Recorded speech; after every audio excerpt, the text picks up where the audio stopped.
بعض دفعہ کسی کو محنت کے باوجود اتنی دولت حاصل نہیں ہوتی جتنی کسی کو بیٹھے بٹھائے مل جاتی ہے۔ کوئی امیر گھرانے میں پیدا ہو گیا، باپ نے بہت زیادہ وراثت چھوڑی، اور ظاہر سی بات ہے امیر شخص مالی عبادات زیادہ کر سکتا ہے، حج، عمرہ، زکوٰۃ، صدقات وغیرہ۔ غریب آدمی ان عبادات سے محروم رہتا ہے۔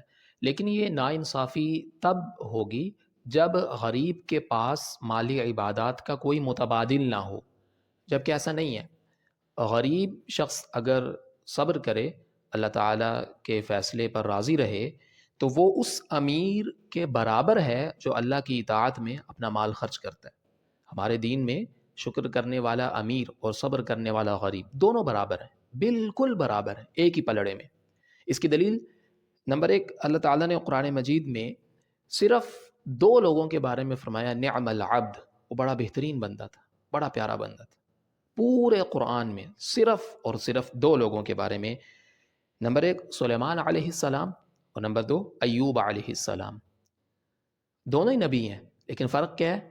سلیمان شکر کرنے والے امیر ہیں، بادشاہ تھے، بہت مالدار تھے، اللہ کی اطاعت میں مال خرچ کرنے والے، اور ایوب صبر کرنے والے غریب ہیں، انتہائی تنگ دست تھے۔ بعد میں اللہ تعالیٰ نے ان کو عطا کر دیا، لیکن ایک لمبا عرصہ وہ انا وجدناہ صابرا، ہم نے انہیں صبر کرنے والا پایا۔ اور اسی پر نعم العبد، بڑے بہترین بندے تھے، یعنی اسی صبر پر فرمایا نا، نعم العبد، وہ بڑے بہترین بندے تھے۔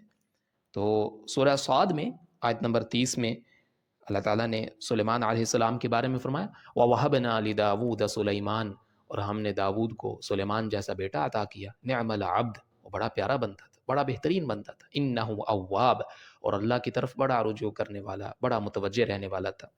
اور پھر اس سے تھوڑا سا آگے آیت نمبر 44 میں ایوب علیہ السلام کے بارے میں فرمایا، انا وجدناہ صابرا، ہم نے انہیں صبر کرنے والا پایا۔ نعم العبد، وہ بڑے پیارے بندے تھے، بڑے بہترین بندے تھے۔ انہ اواب، اور اللہ کی طرف بڑا رجوع کرنے والے، بڑا متوجہ رہنے والے تھے۔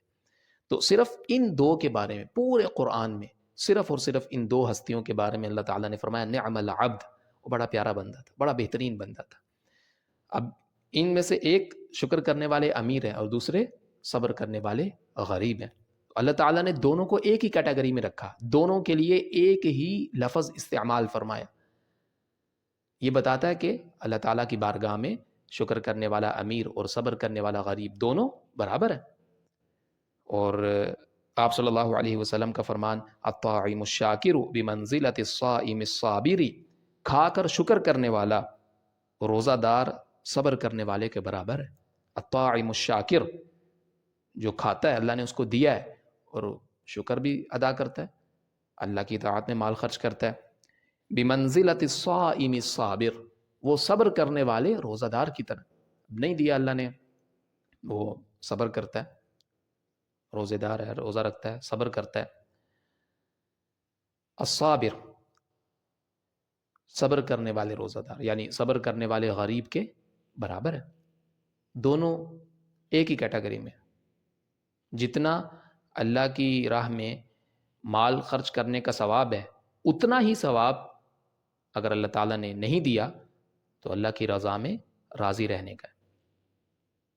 شکر کرنے والا امیر اور صبر کرنے والا غریب دونوں برابر ہیں۔ الطاعم الشاکر کالصائم الصابر، یا بمنزلۃ الصائم الصابر، یا لہو مثل اجر الصائم الصابر۔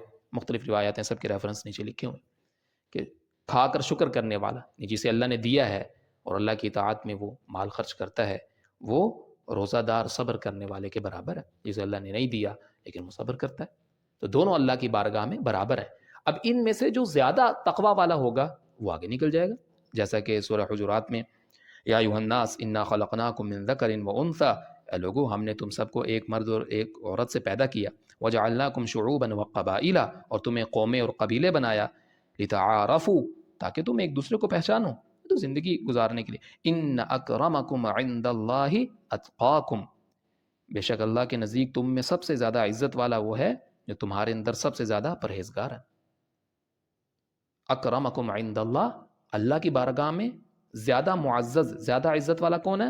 اتقاکم، جو تم میں زیادہ پرہیزگار ہے، زیادہ تقوی والا ہے۔ ان اللہ علیم خبیر، یقیناً اللہ تعالیٰ سب کچھ جاننے والا، باخبر ہے۔ اور اسی کی بہترین تفسیر جو آپ صلی اللہ علیہ وسلم نے حج کے خطبہ میں ارشاد فرمائی، صحابی فرماتے ہیں خطبۃ رسول اللہ صلی اللہ علیہ وسلم فی وسط ایام التشریق، ایام تشریق کے دوران یعنی حج کا خطبہ آپ صلی اللہ علیہ وسلم نے ارشاد فرمایا، فقال، اور آپ نے فرمایا، یا ایھا الناس، لوگو، الا ان ربکم واحد، غور سے سنو، بے شک تمہارا رب ایک ہے، وان اباکم واحد، اور تمہارا باپ بھی ایک ہے، الا لا فضل لعربی علی عجمی ولا لعجمی علی عربی ولا احمر علی اسود ولا اسود علی احمر الا بالتقوی.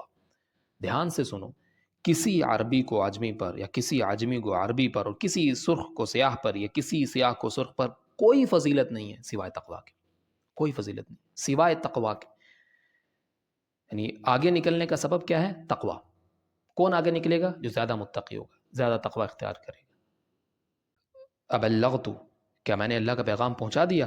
قالوا بلغ رسول اللہ، تو سب نے کہا کہ اللہ کے رسول صلی اللہ علیہ وسلم نے اللہ کا پیغام پہنچا دیا. تو ہمارے دین میں شکر کرنے والا امیر اور صبر کرنے والا غریب دونوں برابر ہیں، لہٰذا کوئی ناانصافی نہیں ہے. جیسا کہ سورہ فجر میں فَأَمَّا الْإِنسَانُ إِذَا مَبْتَلَاهُ رَبُّهُ فَأَكْرَمَهُ وَنَعَّمَهُ، جب اللہ انسان کو آزماتا ہے اور آزمائش کے طور پہ اسے بہت عزت اور نعمتیں عطا کرتا ہے.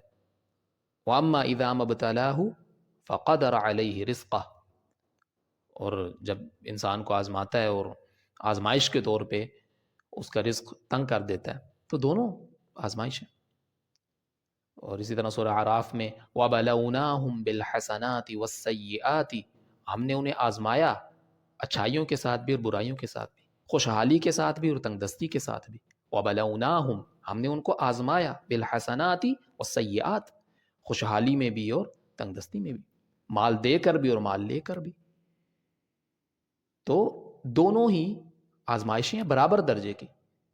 بلکہ ایک بندے کے پاس نہیں ہے وہ صبر کرتا ہے، اس کے مقابلے میں جس کے پاس ہے اس کی آزمائش بعض دفعہ زیادہ سخت ہوتی ہے، زیادہ مشکل ہوتا ہے سب کے حقوق ادا کرنا. بس یہ ہے کہ اس کا احساس دنیا میں ہو جاتا ہے اور اس کا احساس آخرت میں ہوگا کہ لوگوں کے حقوق ادا نہیں کیے. جو اللہ نے مال عطا کیا، بڑا مشکل ہوتا ہے جب اللہ دے اور پھر بندہ سیدھے راستے پر رہے. مال آنے کے بعد، دولت آنے کے بعد سیدھے راستے پر رہنا بہت مشکل ہوتا ہے. بہرحال دونوں برابر ہیں اللہ تعالیٰ کی بارگاہ میں. اگر بندہ صبر کرتا ہے تو وہ شکر کرنے والے امیر کے برابر ہے، لہٰذا کوئی ناانصافی نہیں ہے.